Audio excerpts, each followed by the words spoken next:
Hi friends, welcome to our channel. ఈరోజు మనం 2024లో Hindi language లో రిలీజ్ అయినటువంటి ఒక crime thriller mystery drama movie స్టోరీని డిస్కస్ చేద్దాం. అదే రావుట్ కా Raj. Now let's start our video.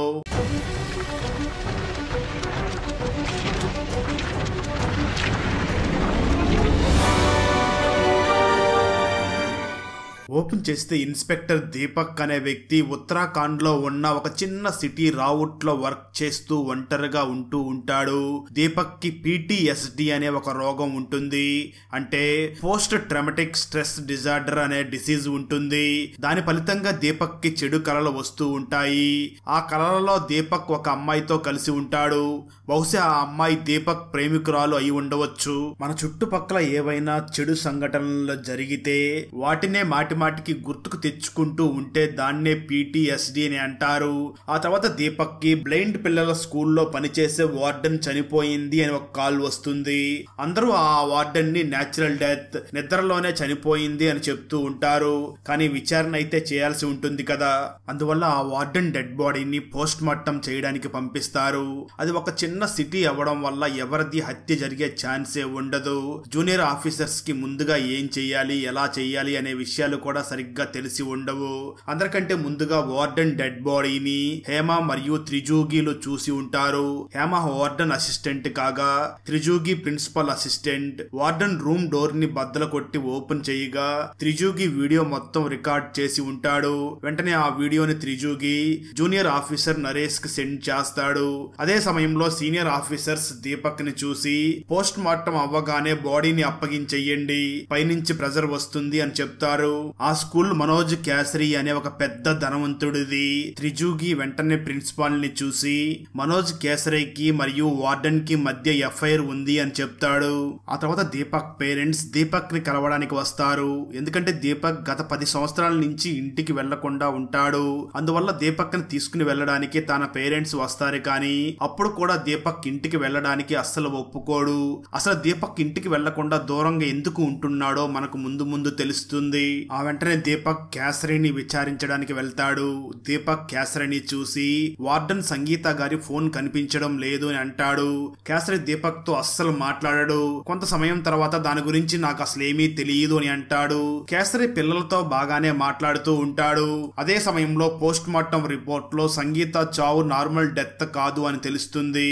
దాంతో ఇప్పుడు బాగా వెతికి విచారణ చేయడానికి పోలీసులకి టైం దొరుకుతుంది. ఆ తర్వాత హేమ ద్వారా పోలీసులకి సంగీత గొడవ పడే స్వభావం ఉన్న లేడీ అని, ఆమెకి అమ్మాయి అబ్బాయి ఫ్రెండ్షిప్ అనేది అసలు ఇష్టం ఉండదు. ప్రేమ మరియు రిలేషన్షిప్ ని ఆమె ద్వేషిస్తూ ఉండేది. ఈ విషయం మీద పిల్లలతో చాలా స్ట్రిక్ట్ గా ఉండేది. ఇంతకు ముందు రాజిత్, దియా అనే పేరు గల అమ్మాయి అబ్బాయి ఉండేవారు. వాళ్ళిద్దరూ మంచి ఫ్రెండ్స్. కానీ సంగీత మేడం వాళ్ళిద్దరిని వేరు చేసి దియాని స్కూల్ నుంచి పంపించేసింది. ఇప్పుడు రాజు ఒంటరిగా ఉంటున్నాడు అని చెప్తుంది. ఆ తర్వాత పోలీసులు ప్రిన్సిపాల్ ని CCTV ఫుటేజ్ గురించి అడుగుతారు. అయితే ప్రిన్సిపాల్ మాత్రం CCTV చాలా డేస్ నుంచి వర్క్ చేయడం లేదు, అసలు హార్డ్ డిస్క్ కూడా కనిపించడం లేదు అని చెప్తాడు. ఆ వెంటనే స్కూల్ వాచ్మెన్ ద్వారా కేసరి రాత్రి సమయంలో స్కూల్ కి సంగీత దగ్గరికి వచ్చి మార్నింగ్ వెళ్లేవాడు అని తెలుస్తుంది. ఆ వెంటనే దీపక్ కేసరిని కలవడానికి తన ఇంటికి వెళ్తాడు. కానీ కేసరి ఇంట్లో ఉండడు. దాంతో దీపక్ కేసరి వైఫ్ మరియు కొడుకు తన్మయ్యలని కలుస్తాడు. వాళ్ళు ఎక్కువగా లక్నోలో ఉంటూ ఉంటారు. ఆ తర్వాత దీపక్ మళ్ళీ కేసరిని కలిసి సంగీత అన్యాచురల్ గా చనిపోయింది, మీ ఇద్దరి మధ్య ఎటువంటి సంబంధం ఉండేది అని అడుగుతాడు. దానికి కేసరి ప్రొఫెషనల్ సంబంధం మాత్రమే ఉండేది అని అంటాడు. ఆ మాటలు విన్న దీపక్ మీరు రాత్రి సమయంలో సంగీత దగ్గరికి వెళ్లి తనను కలిసేవారు అని తెలిసింది అని అంటాడు. దాంతో కేసరి దీపక్ మీద విరుచుకుపడి అడిగిన ఏ క్వశ్చన్ కి కూడా సరిగ్గా ఆన్సర్ ఇవ్వడు. ఆ వెంటనే త్రిజుగి తీసిన వీడియోని దీపక్ చూసి ఆమె ఫోన్ బెడ్ పక్కనే ఉంది, కానీ కెమెరా అటు పక్కకి తిరగగానే ఆ ఫోన్ అక్కడి నుంచి మాయం అయ్యింది అని గమనిస్తాడు. ఆ వెంటనే దీపక్ సంగీత రూమ్ ని వెతకడానికి వెళ్తాడు. అప్పుడే సంగీత రూమ్ వెనకాల ఒక ఇంజెక్షన్ పడి ఉండడాన్ని దీపక్ గమనిస్తాడు. అదే విధంగా మ్యూజిక్ టీచర్ ద్వారా దీపక్ కి సంగీత ఒక పాత కాలం నాటి మనిషి అని తెలుస్తుంది. అదే విధంగా దీపక్ ఇన్ఫార్మర్ బిల్లా అనే వ్యక్తి దీపక్ తో సంగీత చనిపోయినప్పటి నుంచి దలాల్ జానీ చాలా దుఃఖంలో ఉన్నాడు. వీళ్ళిద్దరి మధ్య ఏదో మనీ గురించి డిస్కషన్ జరిగింది అని చెప్తాడు. దాంతో ఆ తర్వాత పోలీసులు జానీని తీసుకుని వచ్చి తమ స్టైల్లో ఎంక్వైరీ చేయగా ఏ ల్యాండ్ లో అయితే స్కూల్ ఉందో ఆ ల్యాండ్ రావుట్ కి చెందిన బాగా విలువైన భూమి. దాని మీద చాలా సంవత్సరాల నుంచి నా కన్ను పడింది. ఆ ల్యాండ్ గురించి మాట్లాడడానికి క్యాసరీ దగ్గరికి వెళ్ళినప్పుడు అక్కడ సంగీత కూడా ఉంది. ఆ తర్వాత సంగీతానే నన్ను కాంటాక్ట్ చేసి క్యాసరీ నా మాట వింటాడు, నేను నీకు ఆ భూమిని ఇప్పిస్తాను, దానికి బదులుగా నాకు 40 లక్షలు కమిషన్ ఇవ్వు అని చెప్పింది. నేను అందులో ఆల్రెడీ 20 లక్షలు కమిషన్ గా ఇచ్చేసి ఆ భూమిని సొంతం చేసుకోవడానికి వెయిట్ చేస్తూ ఉన్నాను. కానీ సంగీత నా ఫోన్స్ ని లిఫ్ట్ చేయడం, మెసేజెస్ కి రిప్లై ఇవ్వడం ఆపేసింది.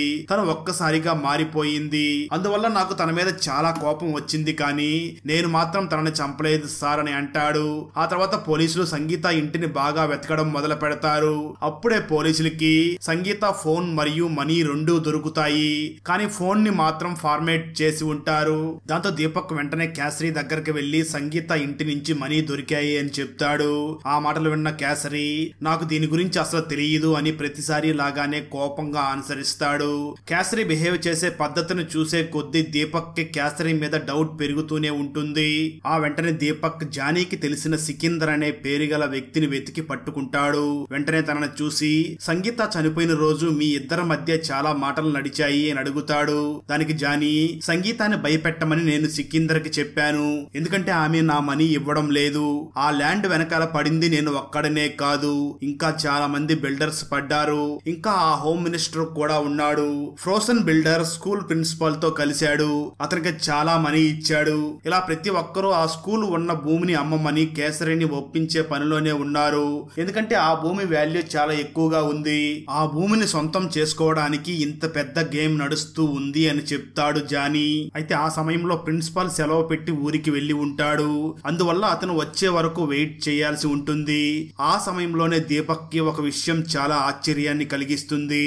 అది ఏమిటి అంటే పిల్లలకి కళ్ళు లేవు కానీ వాళ్ళకి కళ్ళు ఉన్నాయి అనే విధంగా వాళ్ళు చాలా ఈజీగా లైఫ్ ని లీడ్ చేస్తూ ఉంటారు.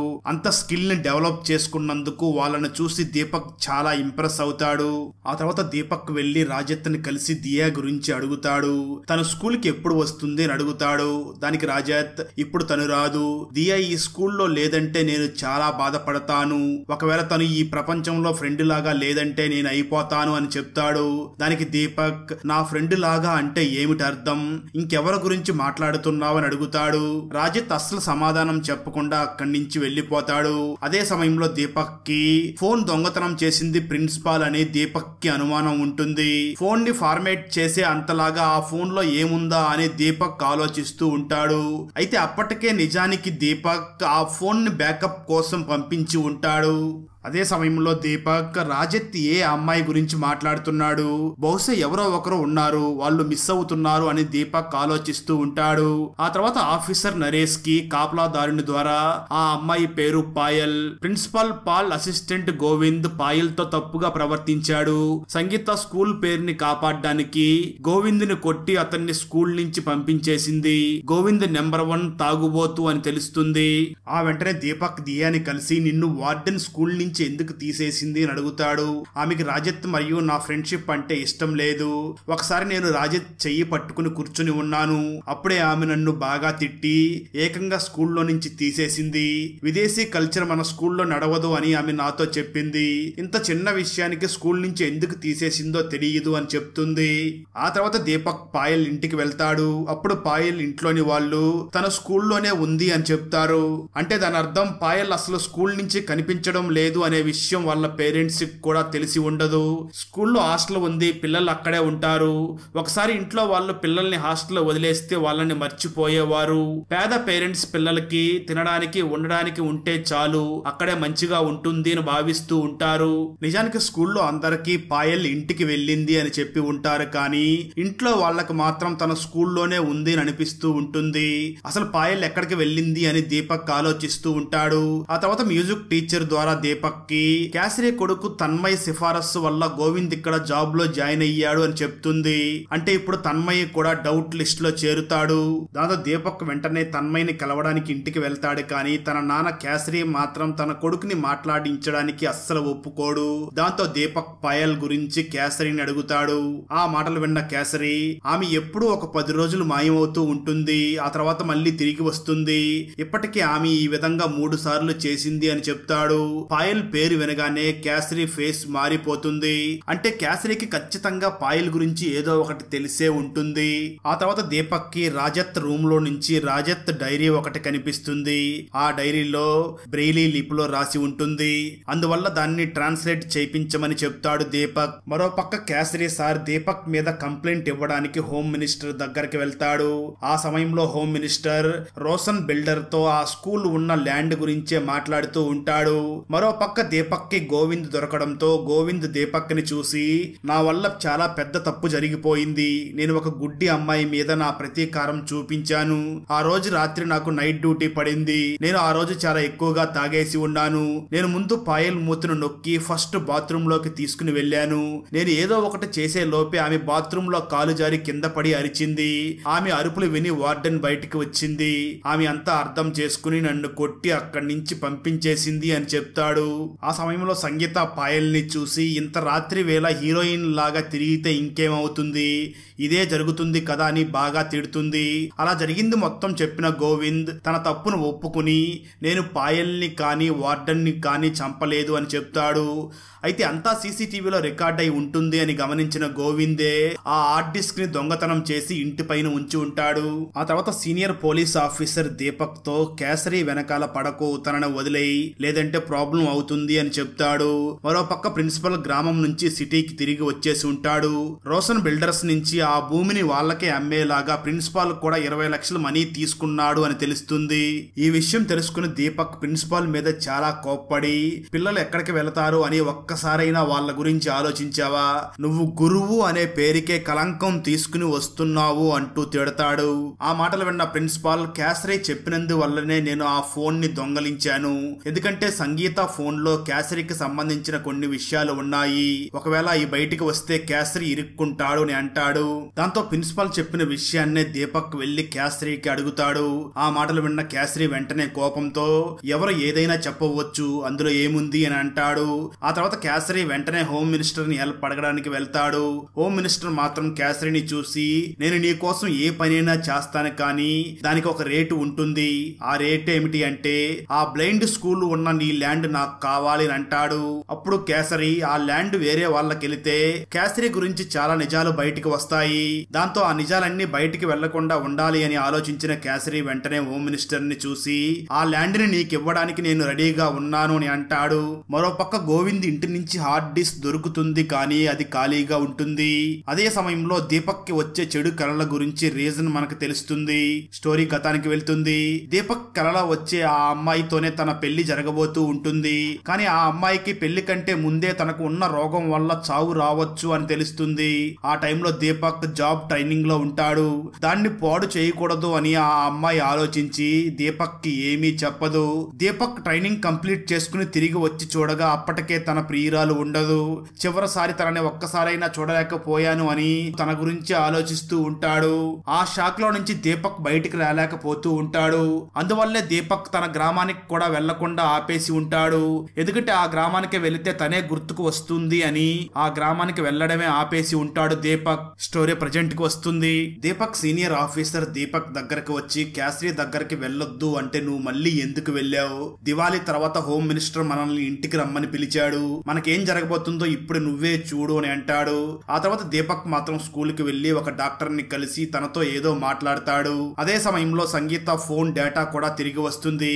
దీపక్ దాన్ని ఓపెన్ చేసి చూడగా అందులో పాయల్ శవం ఫొటోస్ కూడా కనిపిస్తాయి. పాయల్ తనంతట తానే గొంతు కోసుకుని చనిపోయి ఉంటుంది. తనకు జరిగిన దాన్ని తట్టుకోలేకనే బహుశా ఇలా చేసి ఉంటుంది.